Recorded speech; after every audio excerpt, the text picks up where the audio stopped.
વડોદરામાં જેટલા પણ ગેમિંગ ઝોન છે એની ડિટેલ ચકાસણી કરાઈ રહી છે, જેમાં અમારા ફાયરના અધિકારીઓ MGVCL તરફથી એનું લોડ ઇલેક્ટ્રિસિટીનું લોડ કેલ્ક્યુલેટ કરવા માટે અને એમના તરફથી ચકાસણી કરવા માટે એ અધિકારી, પોલીસ, મેકેનિકલ, સિવિલ એમ કરીને સમગ્ર રીતે ટીમની રચના કરવામાં આવી છે અને વિવિધ ગેમિંગ ઝોનોની ચકાસણી કાલે પૂર્ણ કરી છે.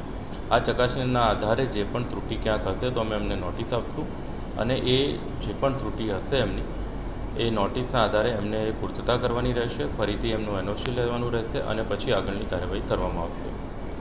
આ ઉપરાંત હમણાં 9 મે અને 9 મેના રોજ ફન બ્લાસ્ટમાં અમે ઇન્સ્પેક્શન કરેલું અને એમાં ત્રુટિઓ જણાઈ આવતા એમને અમે 9 મે બંધ કરાવ્યું અને જોડે જોડે સર્કસ પણ થોડા દિવસ પહેલાં 3 દિવસ પહેલાં બંધ કરાયેલું છે. આ ઉપરાંત આતાબી વંડરલેન્ડ પણ ચાલે છે, એ પણ લગભગ 3-4 મહિનાથી એ પણ બંધ છે. એટલે સમગ્ર રીતે જે ગેમિંગ ઝોન છે એની ચકાસણી કરવામાં આવી રહી છે અને જે પણ એમની ત્રુટિ હોય એની પૂરતા કરવા માટે અમે સૂચના આપી છે.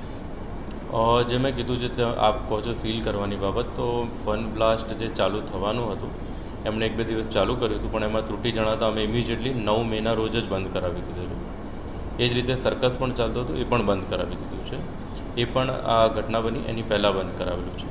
આ ઘટના પછી જે પ્રિકોશનરી ભાગરૂપે જેટલા પણ ગેમિંગ ઝોન છે એની ચકાસણી ચાલુ છે અને બધી રીતે મેં પહેલાં પણ કીધું પ્રમાણે બધી જ રીતે electricity, load, civil, mechanical, fire બધા પોઈન્ટ ઓફ વ્યૂ તેની ચકાસણી ચાલુ છે અને કોઈ પણ ક્ષતિ હશે તો એમને નોટિસ આપી એ પૂર્તતા કરવામાં આવશે અને ત્યાં સુધી એ સદંતર બંધ રહેશે.